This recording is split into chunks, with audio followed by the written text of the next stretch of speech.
예, 오늘 말씀의 제목 따라해 보실까요? 유월절과 광복절. 자, 오늘이 무슨 날입니까?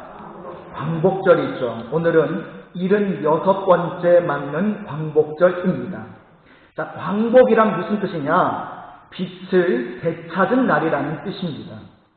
1945년 8월 15일 일본이 연합군에게 무조건 항복함으로 우리가 일본에게 빼앗겼던 국권을 되찾은 날입니다. 1910년 8월 29일 우리는 나라를 빼앗기고 일본의 식민 통치 아래로 들어가게 됐죠. 온 국민이 나라를 빼앗겨서 서러워하고 목 놓아 울어야 했던 날이었습니다. 일본의 군국주의, 패권주의는 그 도를 넘어 1941년 제2차 세계대전을 일으키게 됐죠. 이름하여 대동아 전쟁이라고 합니다. 일제 핍박과 그리고 이 대동아 전쟁을 통해 죽은 우리나라 백성이 500만 명을 훌쩍 뛰어넘어서 통계에 잡히지 않는 사람들까지 추산을 했을 때에 약 800만 명이 넘는 사람이 목숨을 잃었다라고 그렇게 추측이 되고 있습니다. 지금 이 시대를 사는 사람들 중에는 그때의 기억을 하지 못하는 사람들이 대부분이고 당시의 상황을 아는 사람들은 극소수의 사람들 뿐입니다. 그래서 지금 소위 신세대라고 하는 젊은이들은 당시의 이스라엘 역사나 해방의 감격을 알 수가 없습니다. 당시 우리 민족은 일본의 압제하에서 온갖 수모를 당했습니다. 땅을 잃고 말과 글도 잃고 이름까지 빼앗기고 온갖 자유를 잃고 이 땅의 모든 자원까지 빼앗겼죠. 조상 대대로 이어져 오던 수많은 문화재도 강탈당했습니다. 청년들은 침략 전쟁에 총알바지로 끌려가야만 했고 젊은 여자들과 처녀들은 위안부로 끌려가서 온갖 수모를 당해야만 했습니다. 나이가 든 남자들은 징용으로 끌려가서 북해도 탄강에서 짐승만도 못한 생활 속에서 석탄을 캐다가 이름도 없이 죽어갔습니다. 조국에 남아있던 사람들은 어떠했느냐? 인권도 생존권도 짓밟힌 채 먹을 만한 식량은 공출이라는 명목으로 모조리 빼앗기고 심지어 밥그릇 숟가락까지 빼앗아갔습니다. 교회당의 종까지 떼어갔습니다. 어린아이들까지 동원을 시켜서 소나무에 관소를 따게 만들었고요. 짐승도 먹지 못할 이 콩깻묵을 식량이라고 배급을 주었다라고 합니다. 또 신앙의 자유는 말할 것도 없이 신사참배를 강요해서 이에 반대하면 가차없이 끌어다가 갖은 고문을 하고 급기야는 처단을 하고 말았죠. 일제 36년간 우리나라에서 죽은 사람과 실종된 이 사람의 숫자는요, 천문학적인 숫자입니다. 유대인이 600만 명이 죽었다고 하는데 우리나라는 800만 명이 죽었으니 이거는 뭐 비교가 안 되는 거죠. 재산 피해는 말할 것도 없습니다. 그럼에도 불구하고 일본은 지금도 독도가 자기들의 땅이라고 억지를 부리고 있고 자기들이 한 행동은 결코 침략이 아니라고 망언을 일삼고 있습니다. 76년이 지난 지금까지도 일본은 자신들의 과거에 대해서 사과는커녕 반성도 하지 않고 억지만 부리고 있습니다. 광복 76주년을 맞이하는 이때에 우리들은 다시 한번 그날의 감격을 되새기면서 이 광복의 축복을 주신 하나님께 감사를 드려야 하고 다시는 이와 같은 비극이 이 땅에서 일어나지 않도록 기도해야 될 줄로 믿습니다. 세계 어느 민족이든지 뼈저린 전쟁의 순환을 겪어보지 않은 민족은 거의 없을 것입니다. 어느 대학의 역사학 교수가 우리나라가 외침을 받은 숫자가 93회라고 하는 분도 계시고요. 300번이 넘는다라고 말하는 이도 있습니다. 이것은 우리나라에 지나간 역사가 얼마나 고통과 순환의 역사였는가 한 것을 말해주고 있습니다. 미국의 유명한 철학가 산타나는 이렇게 말을 했어요. 뼈아픈 과거를 기억할 줄 모르는 사람은 과거를 되풀이하게 된다. 슬기로운 사람은 경험 속에서 지혜를 배우고 지혜로운 민족은 역사 속에서 교훈을 얻는다라고 말을 했습니다. 이 8.15 광복은 우리 민족사에서 결코 잊을 수 없는 날이며 또한 잊어서도 안 될 날입니다. 이것은 우리 민족이 일제 36년간의 압제와 온갖 순환과 치욕의 굴레에서 자유와 해방을 얻은 날이기 때문입니다. 그리고 이 놀라운 기적은 바로 역사를 주관하시는 하나님께서 이 민족의 울부짖음을 들으시고 긍휼을 베풀어 주신 날이기 때문입니다. 이스라엘 백성들은 출애굽 사건을 기념하는 유월절이라는 절기를 대대로 지켜오고 있습니다. 그 이스라엘의 놀라운 기적의 사건은 이스라엘 민족 자신들이 이룩한 것이 아니라 하나님이 주관하여 이루어 주신 것입니다. 우리나라도 이 8.15 해방의 날을 해마다 기념하면서 이는 하나님께서 이 민족을 긍휼히 여겨주셔서 베풀어 주신 은혜임을 기억하고 나라와 민족의 자유와 해방을 얻기 위하여 피 흘려 항쟁한 수많은 독립투사들과 숨은 애국자들의 숭고한 희생이 헛되지 않도록 해야 할 줄로 믿습니다. 성경에 이스라엘 나라의 역사를 보면 이스라엘 나라의 역사도 전쟁으로 얼룩진 순환의 역사임을 알 수가 있는데요. 자, 그들은 두 번에 걸친 해방을 맞이하게 되는데 첫 번째 해방은 바로 야곱의 아들 요셉을 선두로 해서 일가족 70명이 애굽에 들어간 지 430년 만에 200만 명이 넘는 인구가 이 출애굽을 하게 되는 이 첫 번째 해방의 역사가 있고요. 두 번째 해방은 BC 586년에 남쪽 유다 나라가 바벨론에게 망하여 포로로 끌려간 지 70년 만에 그때 바사왕 고레스가 해방을 선포함으로 이스라엘 백성들이 고국에 돌아오게 되는 두 번째 해방을 맞이하게 됩니다. 우리나라도 이 8.15 해방이 된 후에 세계 각처에 흩어져 살던 민족이 정든 고향 산천을 찾아 돌아오게 되었죠. 물론 그때 돌아오지 못하고 사할린이나 북해도 또는 동북아시아 등지에서 고국을 그리워하면서 살아가는 우리 민족이 아직도 많이 남아 있습니다. 자, 그런데 여러분, 한국과 이스라엘이 여러분 역사적으로 볼 때 너무나 비슷하다라는 것이 느껴지지 않습니까? 이유가 있습니다. 창세기 10장 25절에 보면요, 우리 민족 뿌리의 중요한 단서가 되는 말씀이 나오는데 창세기 10장 25절을 제가 읽어드리겠습니다. 에벨은 두 아들을 낳고 하나의 이름을 벨렉이라 하였으니 그때의 세상이 나뉘었으며 벨렉의 아우의 이름은 욕단이며 라고 말씀합니다. 자, 에벨의 두 아들이 벨렉과 욕단인데 이 벨렉과 욕단은 형제간이죠. 자, 여러분, 이 벨렉의 후손 중에 나중에 누가 나오는지 아십니까? 우리가 잘 아는 믿음의 조상 누구? 아브라함이 나오게 돼요. 벨렉의 후손으로 아브라함이 나오게 되고 이 아브라함을 시작으로 이스라엘의 역사가 시작이 됐죠. 그러면 벨렉과 형제였던 욕단은 어디로 갔을까요? 자, 여기에 열쇠가 있습니다. 창세기 10장을 읽어보면요, 이 욕단 후손이 산악지대를 넘어서 아시아 땅으로 갔다라고 말씀하고 계셔요. 말씀해 보면 동편 산으로 갔다라고 되어 있는데 성경학자들은 이 욕단 민족이 동편 산맥을 넘고 넘어서 지금 중국, 한국, 그리고 일본으로 왔다라고 그렇게 해석을 하고 있습니다. 그러므로 우리 한국 민족의 뿌리는 바로 욕단 민족이다라는 거예요. 욕단의 후손이다라는 겁니다. 다시 말하면 우리나라와 이스라엘은 같은 조상 에벨에서 나왔다라는 거예요. 형제 나라라는 그런 말이죠.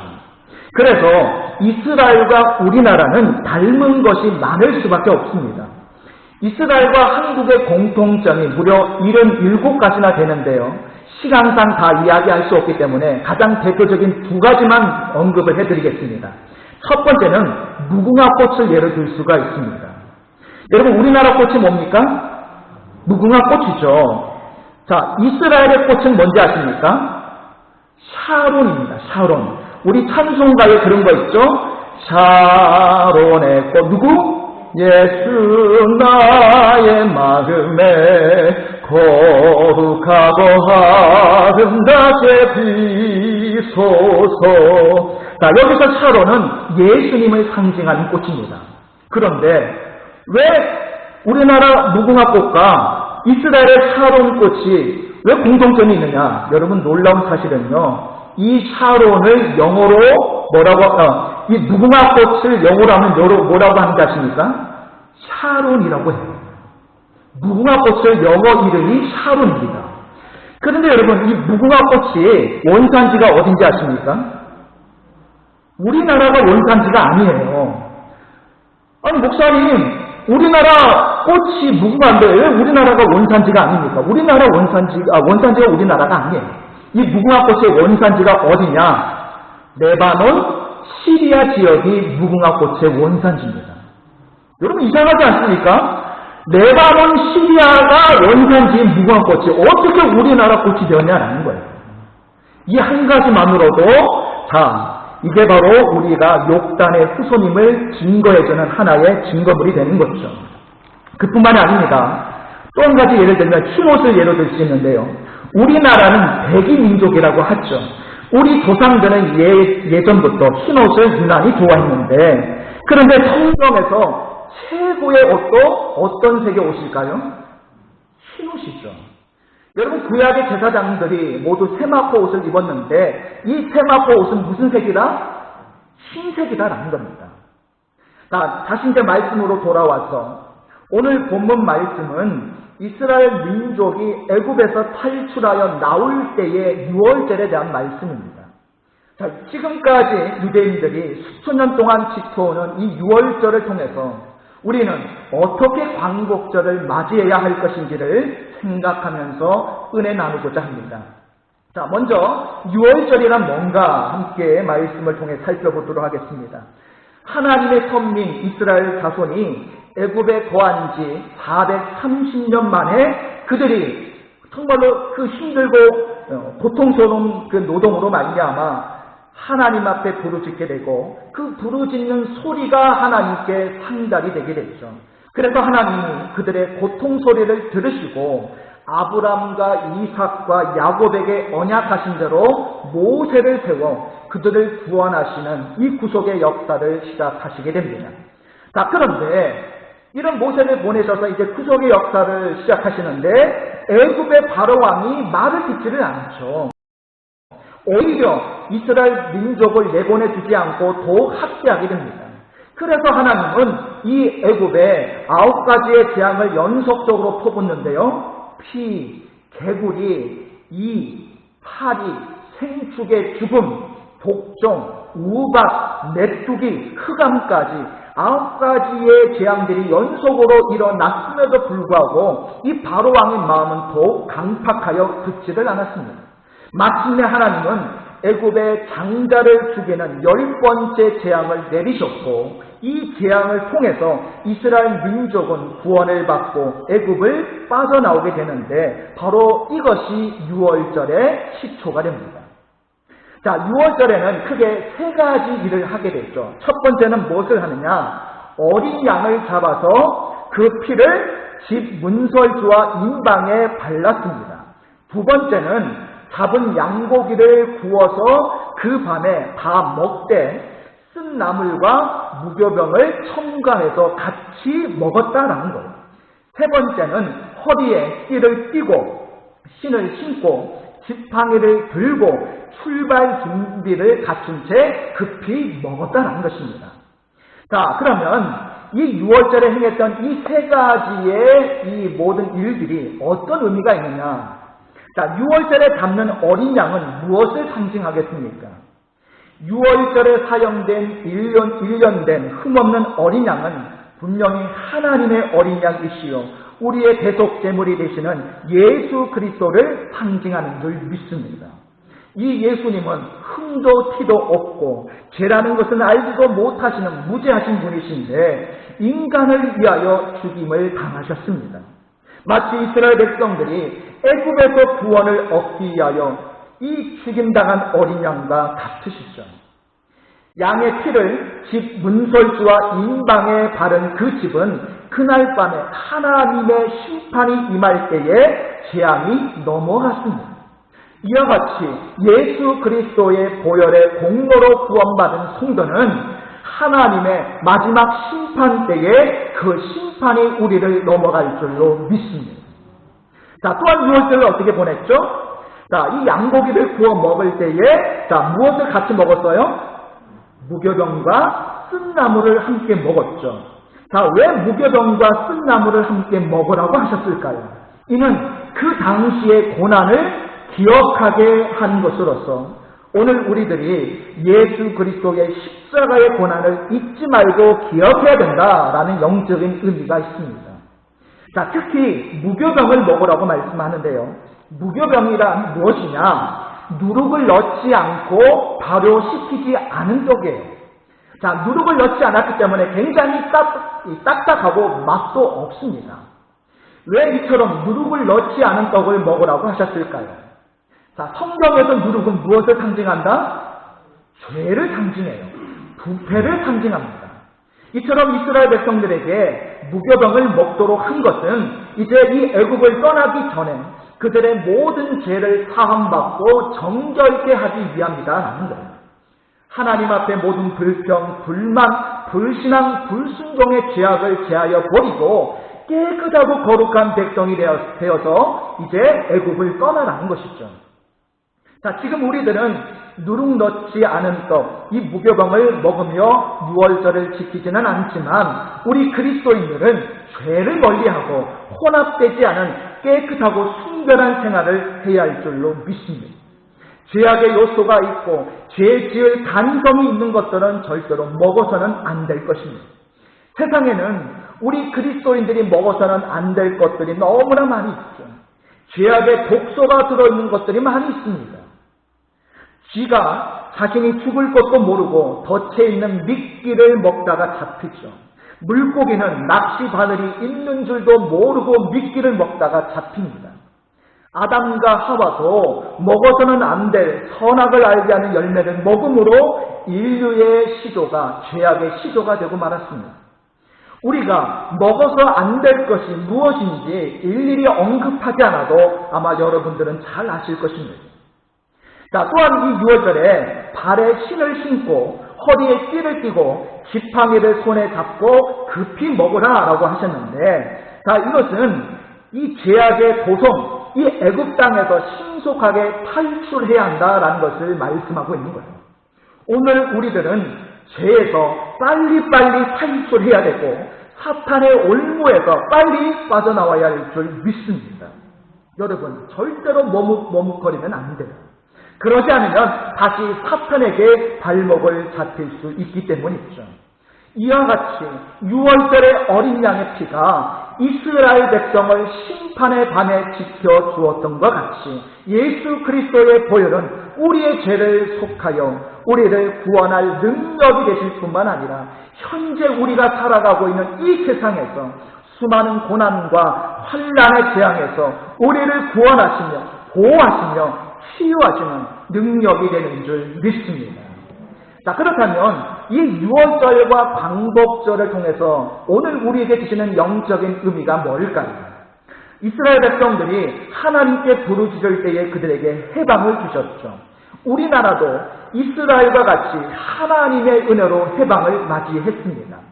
이 해방의 날이 우리에게 어떤 의미가 있을까요? 자, 첫 번째 한번 따라해 보실까요? 하나님께 감사해야 합니다. 자, 오늘 본문 우리 출애굽기 12장 14절을 같이 읽습니다. 시작. 너희는 이날을 기념하여 여호와의 절기를 삼아 영원한 규례로 대대로 지킬지니라. 아멘. 자, 이스라엘 백성들은 그 애굽의 합정 밑에서 하나님께 부르짖을 때 그 부르짖음이 하나님께 상달이 되었죠.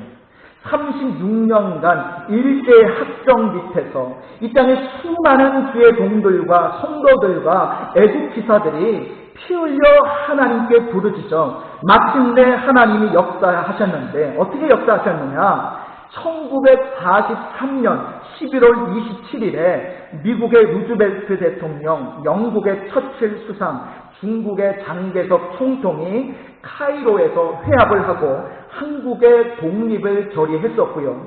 1945년 8월 6일 일본의 히로시마와 나가사키에 원자폭탄이 떨어져서 8.15 해방이 되는데 여러분 더 충격적인 사실이 뭔지 아십니까? 만약에 8.15 해방이 되지 않았다면 8월 17일 8월 8.15 광복이 일어날 그 날짜 이틀 뒤인 8월 17일에 일본이 어떤 일을 계획했는지 아십니까?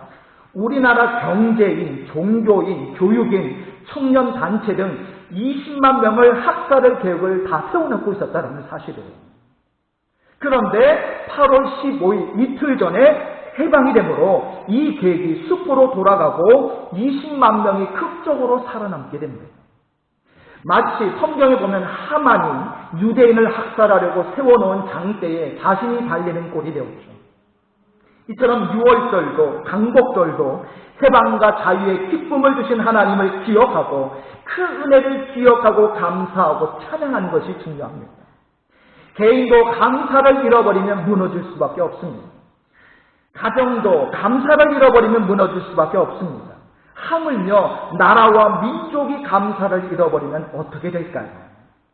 지금도 지구 곳곳에 나라를 잃어버리거나 나라는 있는데 도무지 살아갈 환경이 안 되어서 난민으로 살아가고 있는 사람들이 얼마나 많은지 모릅니다. 그들을 보면 나라가 있다는 것이 얼마나 감사한 일인지 모릅니다. 또한 나라가 있어도 자유가 없는 독재 국가인 북한을 보면 이 자유를 누릴 수 있다는 것이 얼마나 감사한 일인지 모릅니다. 그러므로 평소에는 개인과 가정 차원에서 감사했다면 이 광복절을 통해서 나라와 민족 차원에서 감사하는 저와 여러분 되시기를 바랍니다. 두 번째는 따라해 보실까요? 과거의 아픔을 기억해야 합니다.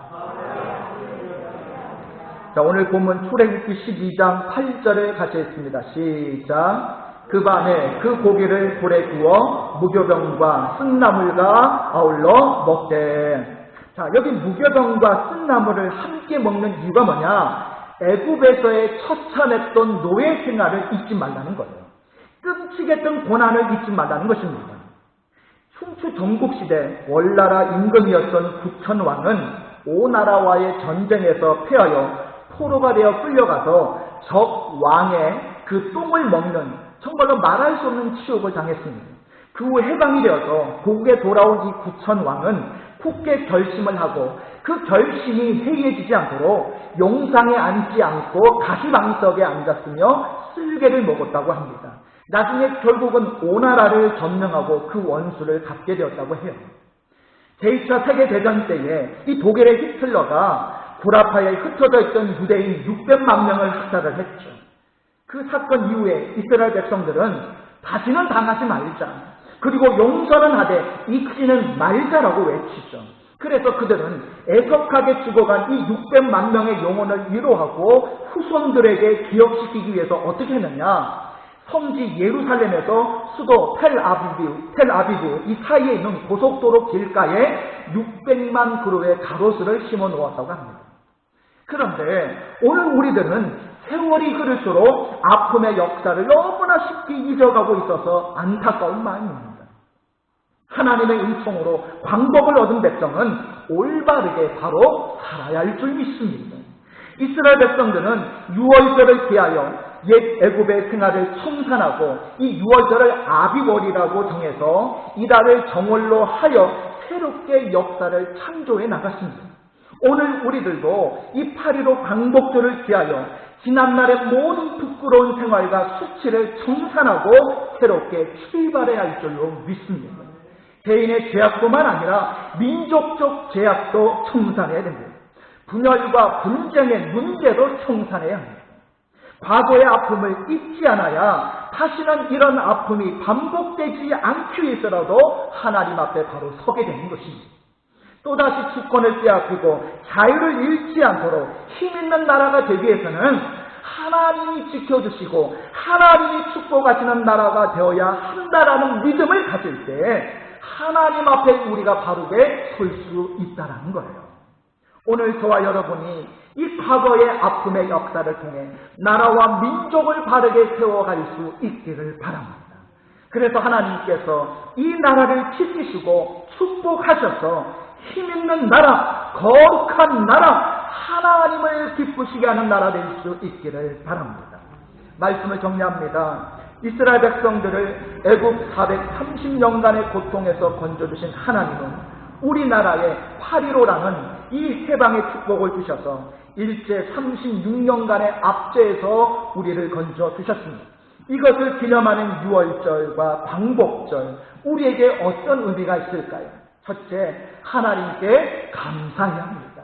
둘째, 과거의 아픔을 기억해야 합니다. 광복의 기쁨을 주신 하나님께 감사하고 아픔의 역사를 디딤돌로 삼아 앞으로 계속 하나님의 영광을 위해 도약하고 성장하고 충성하는 여러분과 가정과 교회와 나라와 민족이 될 수 있기를 주님의 이름으로 축복합니다.